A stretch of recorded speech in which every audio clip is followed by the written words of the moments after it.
네, 대통령 발언도 있습니다. 윤석열 대통령은 야당 탄압이라는 민주당 반발에 대해서 무엇이 정당한지 국민이 알 것이라고 말했습니다. 네, 어제 논란이 된 종북 주사파 발언에 대해서는 특정인을 겨냥한 건 아니라고 밝혔습니다.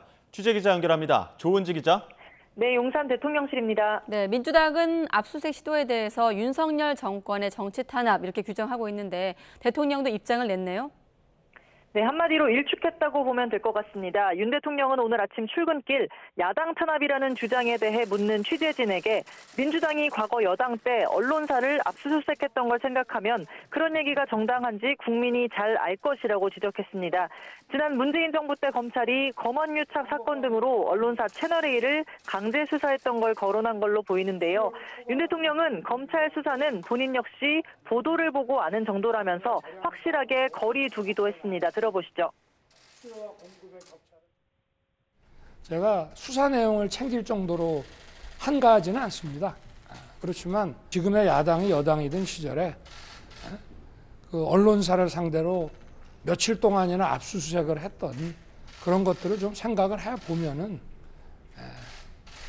그런 얘기가 과연 정당한 것인지 국민들이 잘 아실 거라고 생각합니다. 네, 윤 대통령은 또 어제 국민의힘 원외 당협위원장과 오찬에서 나온 발언, 종북 주사파와 협치할 수 없다는 말에 대해서도 특정인을 겨냥한 말이 아니었다고 해명했습니다. 주사파인지 아닌지는 본인이 잘 아는 거라면서 대통령은 국가 보위에 책임이 있고 마침 종북 주사파 얘기가 나와서 답변한 거라고 말했습니다. 네, 어제 국회에서 양곡관리법 개정안이 민주당 단독으로 상임위를 통과했는데 여기에서 윤 대통령이 제동을 걸었다고요? 네, 쌀의 정부 매입을 의무화하는 내용의 양곡관리법 개정안을 윤 대통령이 오늘 가장 먼저 언급했습니다. 농민이 애써 농사지은 쌀값이 폭락하지 않도록 정부가 역대 최대 규모로 쌀을 격리했다면서 이렇게 정부 재량에 맡겨놔야만 수요 공급의 격차를 줄이면서 재정과 농산물의 낭비를 막을 수 있다고 말했습니다. 하지만 야당이 비용 추계도 없이 통과시켰다면서 향후 정부가 의무적으로 쌀을 사게 되면 공급 과잉은 더 심해지고 농업 관련 재정도 낭비된다고 비판했습니다. 민주당 이재명 대표가 1호 민생법안으로 꼽았던 양곡관리법에 대해서 윤 대통령은 사실상 반대 뜻을 분명히 했습니다. 정부의 재량사항으로 맡겨놔야지 수요와 공급의 격차를 점점 줄여가면서 우리 재정과 농산물의 낭비를 막을 수가 있습니다.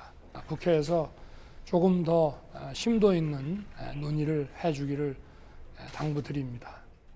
네, 윤 대통령은 이어 평택 SPC 계열 제빵공장 사망 사고와 관련해 너무 안타까운 일이라면서 사고 이후에도 기계를 가동했다는 의혹에 대해 경위 파악을 지시했다고 밝혔습니다.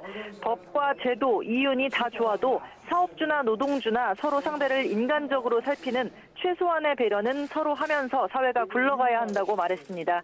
지금까지 용산 대통령실에서 YTN 조은지입니다.